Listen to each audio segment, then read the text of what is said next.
Queridos irmãos e irmãs, batizados no Senhor, fiéis do Deus único e verdadeiro, estamos nesta tarde celebrando o segundo dia do Tríduo Pascal, a paixão de nosso Senhor Jesus Cristo, que significa o seu sofrimento até a morte de cruz.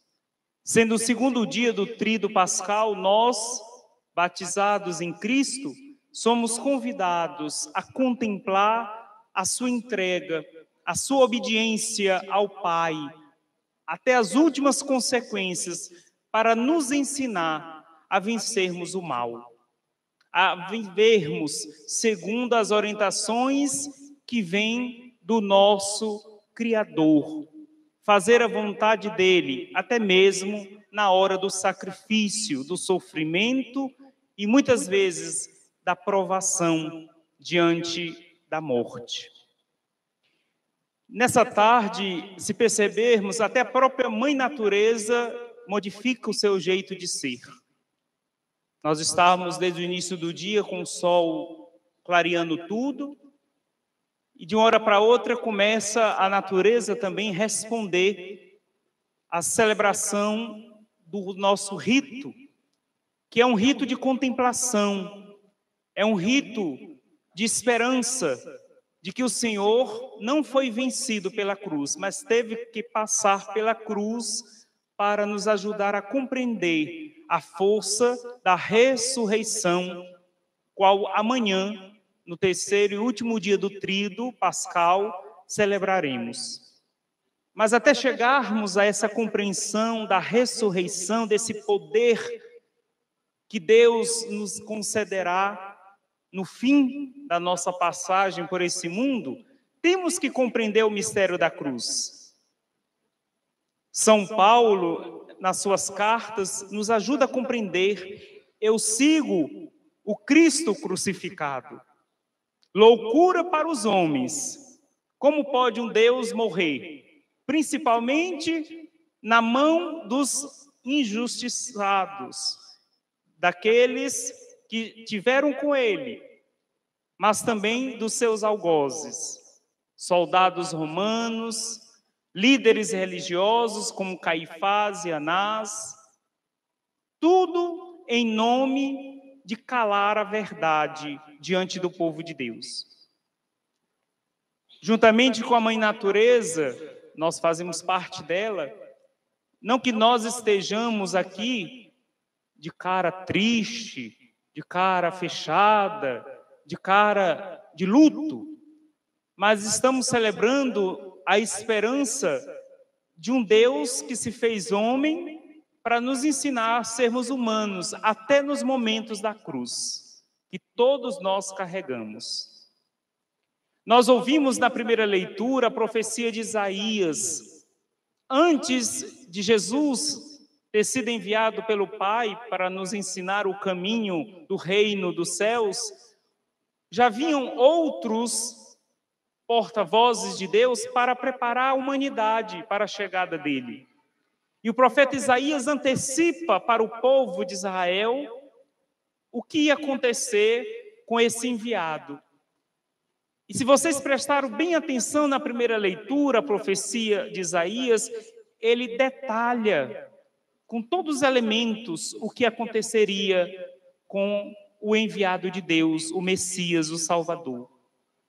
Ele seria comparado a um cordeiro levado ao matadouro, sem violência da parte dele, mas sendo humilhado publicamente, sendo agredido, sendo violentado, para que a verdade fosse, de alguma forma, calada diante da humanidade. O profeta Isaías, então, já preparava o povo judeu e continuava a preparar as gerações que vinham após aquele momento histórico que ele estava proclamando a chegada do Messias. Então, o profeta é muito feliz nesse sentido. Vai preparando as pessoas. Olha, vai chegar o Salvador do mundo.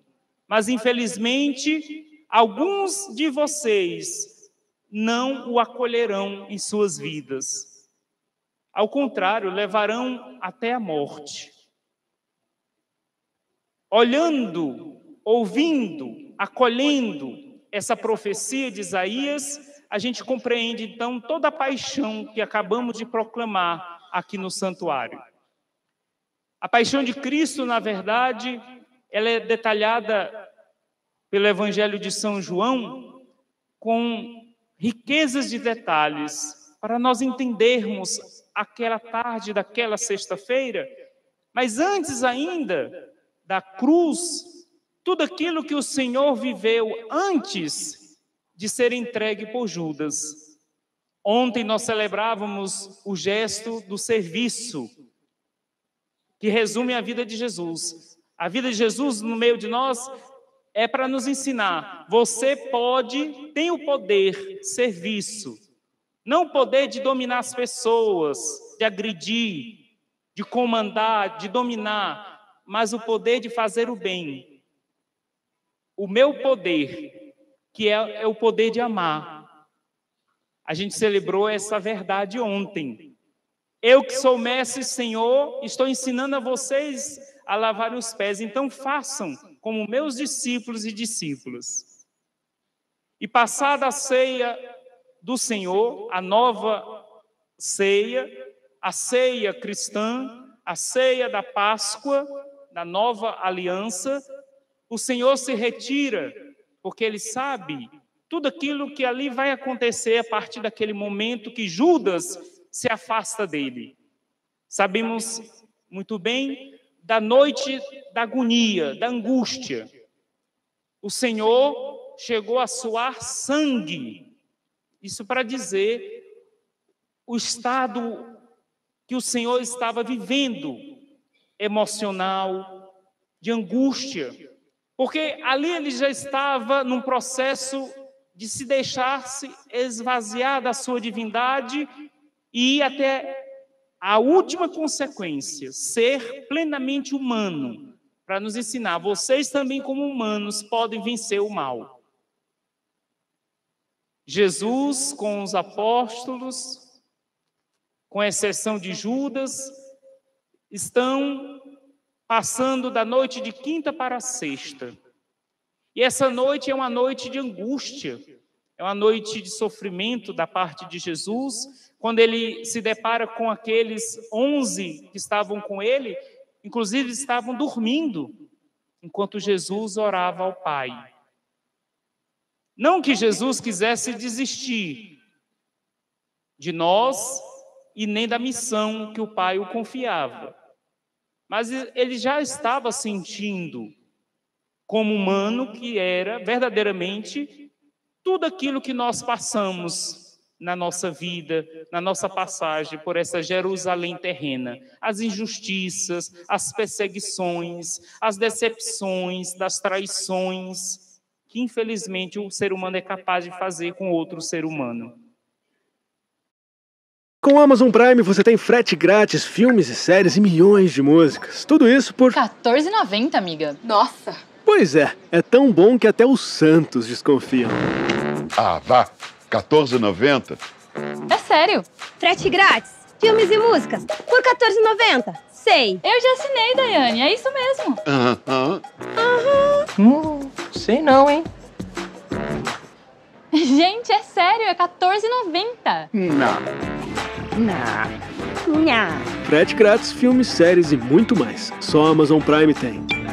Ah, agora sim. Amazon Prime, bom demais pra ser verdade.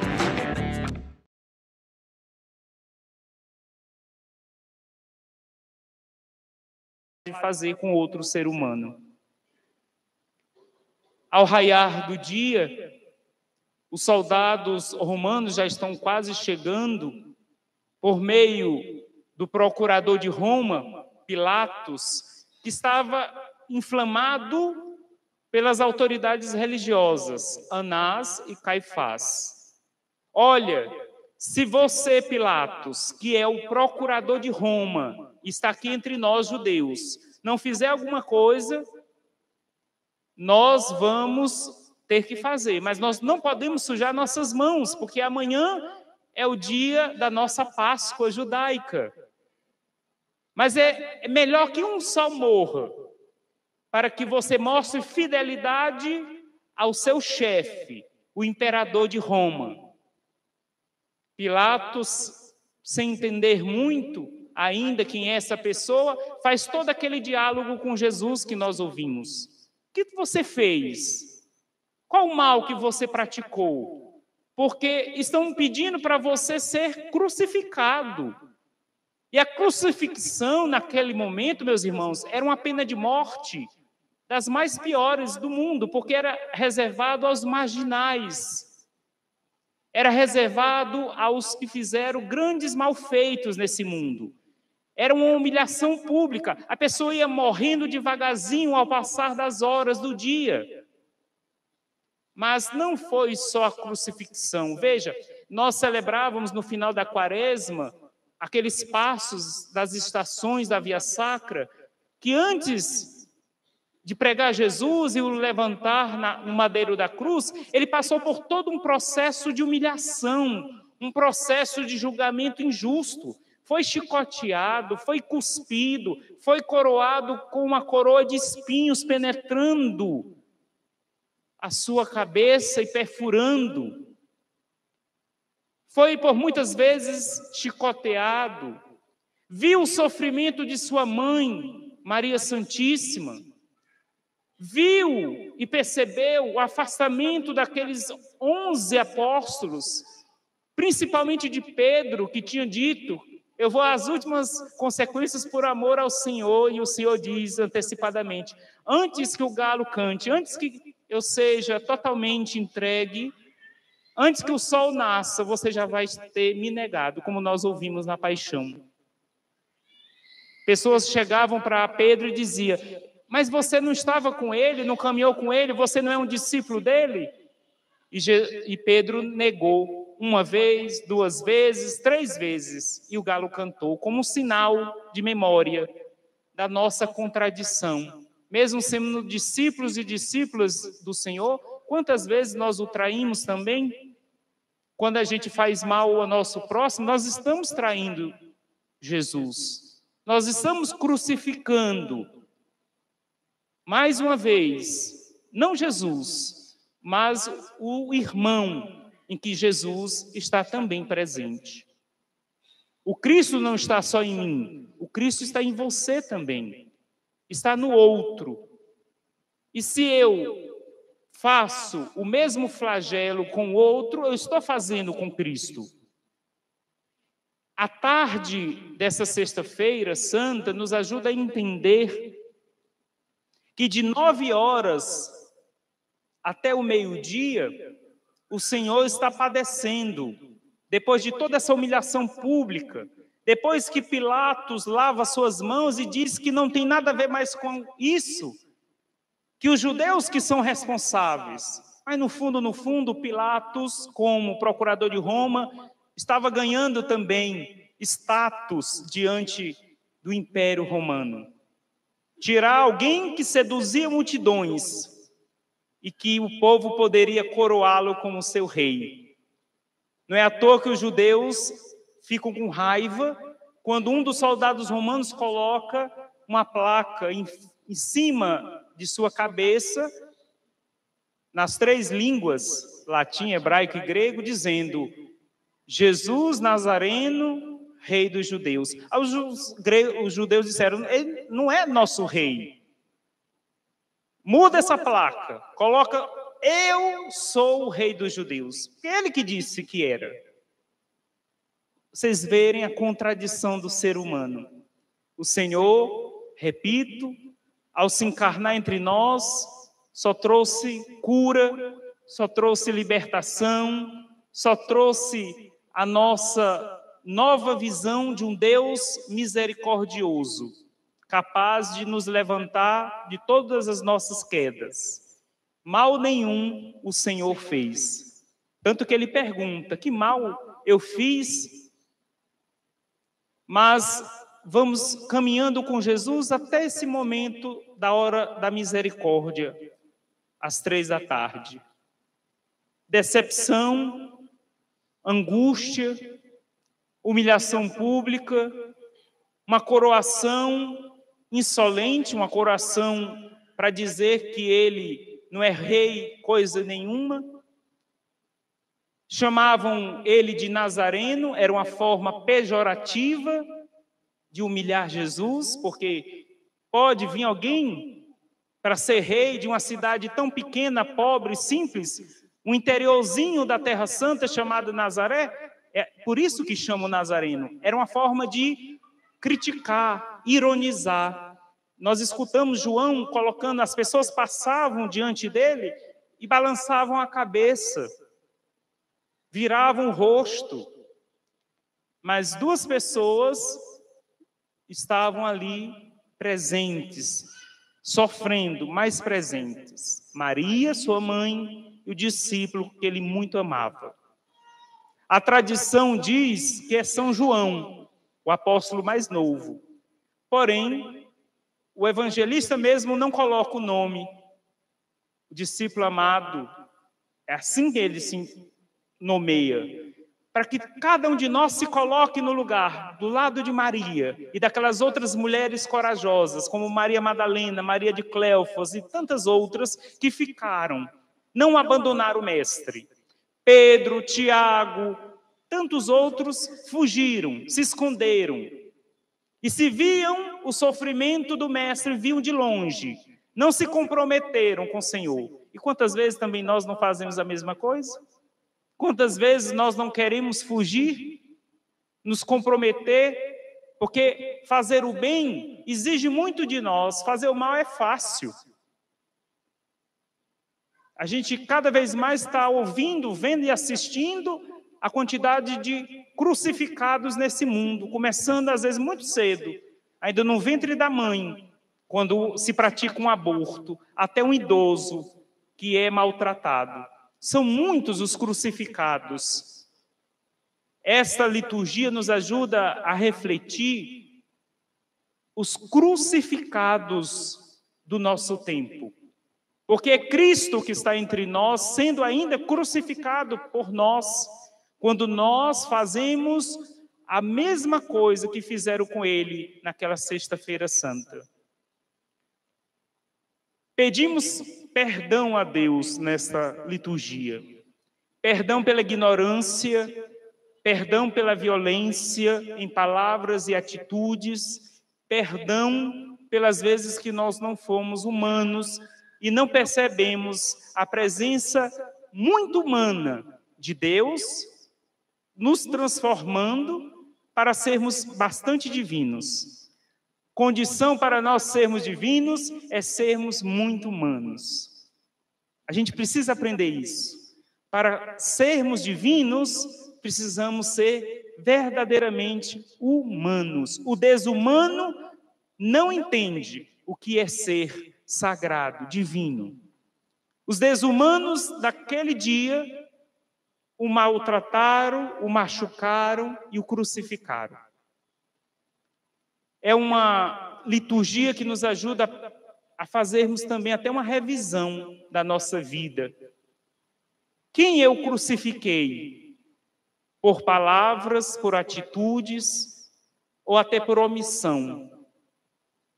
Quem está me crucificando no momento presente? Me perseguindo, querendo a minha queda, minha ruína, querendo que eu não caminhe com o Senhor, criando sempre obstáculo e querendo me afastar da fidelidade a Deus. Percebem? Tanto aqueles que nós crucificamos, como aqueles que nos crucificam. A igreja está nos interpelando. Não ficarmos somente agora só contemplando o Cristo crucificado, porque esse foi o último sacrifício. Não existe nenhum outro maior do que este.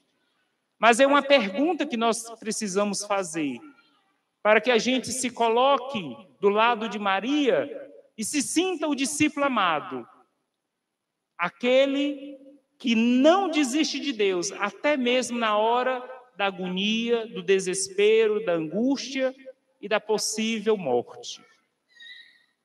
Meus irmãos, o Senhor poderia muito bem ter pedido vingança Ele olha para o céu e diz ao Pai: Pai, tende misericórdia deles, porque eles não sabem o que fazem. Muitas vezes a ignorância, a distância que nós realizamos de Deus nos torna pessoas cegas e saímos crucificando familiares, irmãos que entram na nossa caminhada neste mundo.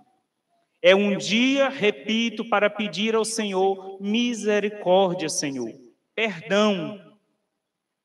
Desarma os corações daqueles que estão me crucificando por algum motivo. E desarme o meu coração, para que eu não me torne um algoz, como aqueles que viveram aquele horror de 9 da manhã às 3 da tarde. Um detalhe, nós precisamos lembrar os fiéis. Ao lado dele, do Senhor Jesus, 2 ladrões, verdadeiramente ladrões, estavam também sendo crucificados. Um pede ao Senhor para ser lembrado na sua glória. Ou seja, alguém, mesmo na hora da morte, se arrependeu dos seus erros e apresentou o seu desejo de salvação. O outro, livremente, zombou de Jesus, ironizou.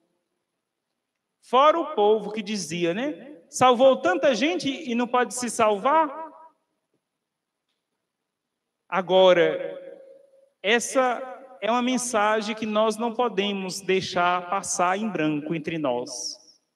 Se aquele homem, ladrão, foi capaz de se arrepender e pedir ao Senhor a salvação, todos nós podemos pedir a graça da sua compaixão e misericórdia. Nunca é tarde para nenhum de nós pedir a graça da salvação. Nunca é tarde. Tem gente que não se perdoa. Tem gente que carrega culpas o resto da vida. E a paixão do Senhor está dizendo, até o último minuto, o Senhor está com a sua fidelidade, te amando e esperando que realmente você se arrependa de coração dos seus erros. Eu te salvo por amor. Termino dizendo, sendo uma tarde da misericórdia, sendo uma tarde de pedir perdão, sendo uma tarde de contemplar esse amor exagerado até por cada um de nós, nós precisamos pedir a Deus a graça de sermos obedientes como Jesus foi até a esse momento. Quando surge 2 homens muito importantes e surgem na nossa vida quando nós somos obedientes a Deus. Vocês lembram quais são os 2 homens que surgem depois da morte de Jesus? José de Arimateia e Nicodemos. José de Arimateia, sendo judeu, ele cria coragem, chega para as autoridades religiosas e políticas e dizem: deixe que eu tire o corpo dele, me entregue o corpo do meu Senhor. Olha, gente, ele era judeu e ele era do grupo dos fariseus. Isso seria algo até para ser preso e ser morto também. Mas ele criou coragem, porque ele viu em Jesus a força para vencer as dificuldades dessa vida. É isso que nós precisamos. A coragem de José de Arimateia de dizer: eu quero tirar não só a minha pessoa, mas tantos outros que estão sendo crucificados nesse mundo. José de Arimateia tira o Senhor da cruz com toda a dignidade. Sabe por quê?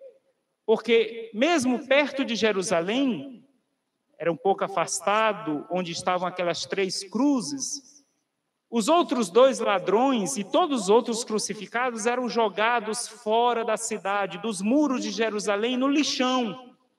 Lixo aberto. Ali o corpo entrava no processo de decomposição. Era assim que eles faziam com os crucificados. Não tinha direito à sepultura, não tinha direito à dignidade de ser sepultado. José de Arimateia, com coragem, diz para as autoridades: eu quero o corpo dele. E Nicodemos entra nesse momento oferecendo os litros de perfume de aloés para dizer: ele tem toda a dignidade, todo o nosso respeito. Nós não podemos brincar com o sagrado, como existe tantas pessoas entre nós que ainda brincam com Deus, criam piadas, ironizam a fé dos outros, criam mentiras para aqueles que caminham com Jesus. Nicodemos e José de Arimateia são 2 homens que nos demonstram muito amor, mesmo diante do Cristo morto, e que resguarda a dignidade do sagrado. É o que nós também estamos precisando. Estamos carentes de homens e mulheres que saibam respeitar o sagrado. Tem muita gente, a nossa igreja, graças a Deus, tem uma boa presença, mas você sabe quantos estão nem aí hoje para uma oração, para Deus, não estão nem aí para meditar as obras que o Senhor realiza em sua misericórdia? São muitos. Tenho certeza, muitos nesse momento estão nas praias. Nesse momento estão bebendo, nesse momento estão se fartando de comidas e cada vez mais cegos e não percebem suas famílias sendo desfaceladas pelo poder desse mundo. Por isso que Jesus sabiamente diz: o meu reino não é desse mundo. Quem quiser me seguir é um outro reino, não esse reino que está aí entre vocês. Falei muito, mas é para pedir ao Senhor, nosso Deus, que nos perdoe por todas as vezes que nós crucificamos os nossos irmãos. E pedir ao Senhor a coragem de Maria, a coragem de Nicodemos, a coragem de José de Arimateia, das demais mulheres e daqueles que foram até o fim aos pés da cruz do Senhor e não o abandonaram. Essa é a coragem que nós precisamos ter nessa liturgia, de fazer também a minha culpa, pelas vezes que eu crucifico os meus irmãos aqui na terra. Que o Senhor tenha piedade da humanidade inteira, principalmente dos ignorantes, dos que estão cegos, machucando crianças, jovens, mulheres, pais e mães de família e idosos. Não estou contando nenhuma novidade. Estamos cansados de ver tanta desgraça na vida humana por causa dos ignorantes que crucificam aqueles que estão caminhando, buscando o caminho do Senhor.